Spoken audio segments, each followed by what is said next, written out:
तो दोस्तों आप सब लोगों को पता ही होगा कि कुछ साल पहले भारत और जापान के बीच में शिनवावा US-2 एम्फीबियस एयरक्राफ्टों को लेकर चर्चा शुरू हुआ था। बेसिकली दोस्तों भारत अपने नेवी के आवश्यकताओं को पूरा करने के लिए जापान से इस तरीके के एयरक्राफ्टों को खरीदना चाहता था और इन एयरक्राफ्टों को भारत में ही मैन्युफैक्चर करना चाहता था। पर दोस्तों लंबे समय के चर्चा के बावजूद भारत और जापान के बीच में ना इन एयरक्राफ्टों को लेकर कोई डील हो पाया और ना ही फिलहाल ऐसा कोई संभावना लग रहा है कि जिससे हम कह सके आने वाले समय में ये डील हो सकता है। पर दोस्तों जापान के तरफ से इस डील को लेकर कभी भी आशा नहीं छोड़ा गया। जापान लगातार भारत के साथ इन डीलों को संपूर्ण करने का प्रयास कर रहा है, पर अब जापान को एक बहुत बड़ा झटका मिलने जा रहा है और दोस्तों ये झटका दे रहा है ऑस्ट्रेलिया। रिपोर्ट के मुताबिक एक तरफ जहां पे जापान भारत के साथ ऐसे एयरक्राफ्टों के डील को संपूर्ण करना चाहता है, तो वहीं पे दूसरी तरफ चेन्नई स्थित एक स्टार्टअप जिसके की हॉकिंग डिफेंस सर्विस कहा जाता है, वो ऑस्ट्रेलियन बेस्ड एक एम्फीबियस एयरक्राफ्ट इंडस्ट्री मतलब एल्वेटॉस एयरक्राफ्टों को मैन्युफैक्चर करने वाले कंपनी के साथ एक ज्वाइंट वेंचर के साथ पुराने आइकॉनिक गुरेमन HU-16 एल्वेटॉस एयरक्राफ्टों के एक नया वर्जन मतलब G111T एल्वेटॉस को 75 सालों के बाद फिर से बनाने का काम करेगा। बेसिकली दोस्तों एल्वेटॉस ट्विन रैडल इंजन एम्फीबियस सी प्लेन है, मतलब एक ऐसा एयरक्राफ्ट जो पानी के ऊपर उतर भी सकता है और पानी के ऊपर से टेक ऑफ भी कर सकता है। अब दोस्तों 75 साल पहले बनाया हुआ गुरेमन HU-16 एल्वेटॉस एयरक्राफ्टों को देखा जाए तो ये अभी भी यूनाइटेड स्टेट एयरफोर्स और नेवी में इस्तेमाल हो रहा है, पर G111T एल्वेटॉस एयरक्राफ्टों को लेकर बताया जा रहा है कि ये पुराने HU-16 एयरक्राफ्टों के मुकाबले में अधिक बेहतर इंजनों से लैस होगा और रिपोर्ट के मुताबिक शायद ये प्रीटी विटने के PT-6AX इंजन हो, जो कि एक इम्प्रूव परफॉर्मेंस के साथ भी होगा और एयरक्राफ्टों में कई तरीके के इंप्रूवमेंट के साथ एयरक्राफ्टों को एक बेटर प्लेटफॉर्म में भी कन्वर्ट किया जाएगा। एयरक्राफ्ट इन इंजनों के कारण काफी फ्यूल एफिशिएंट तरीके से भी ऑपरेट हो सकेगा। और दूसरी तरफ दोस्तों आपके जानकारी के लिए ये भी बता दूं कि इन एयरक्राफ्टों के पहले कुछ पार्ट्स जहां पे तमिलनाडु में मैन्युफैक्चर किया जाएगा, तो वहीं पे आने वाले 5 सालों के अंदर संपूर्ण एयरक्राफ्टों के असेंबली को भी तमिलनाडु में सेटअप किया जाएगा।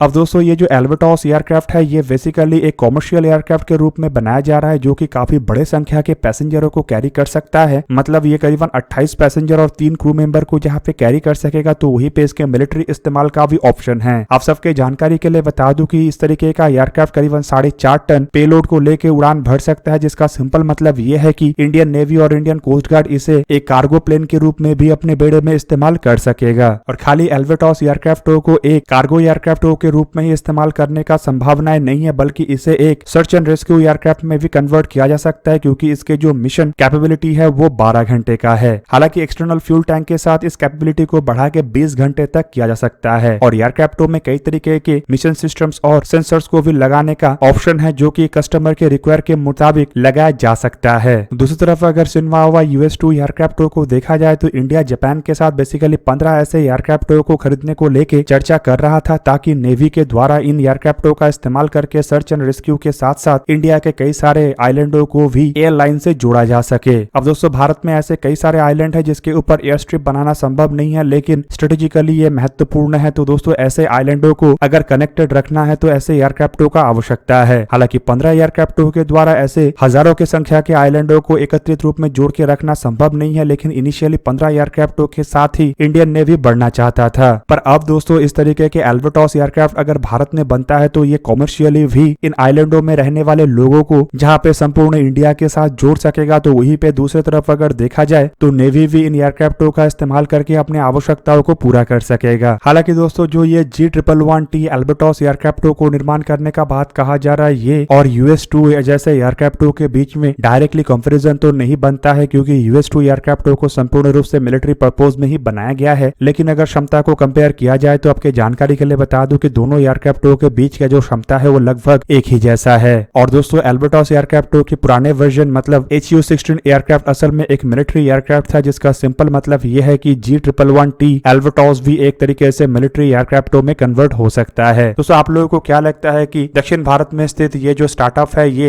एल्वेटॉस एयरक्राफ्टों को बनाने में जुड़ने पे भारत को कितना फायदा होगा? और दोस्तों आने वाले समय में क्या नेवी शिनवावा US-2 जैसे एयरक्राफ्टों को त्याग के एल्वेटॉस एयरक्राफ्टों को खरीदने की तरफ आगे बढ़ सकता है? दोस्तों आज का वीडियो यहीं पे ही करते समाप्त। किसी और एक दिन किसी और एक वीडियो में मिलेंगे, तब तक के लिए जय हिंद, वंदे मातरम।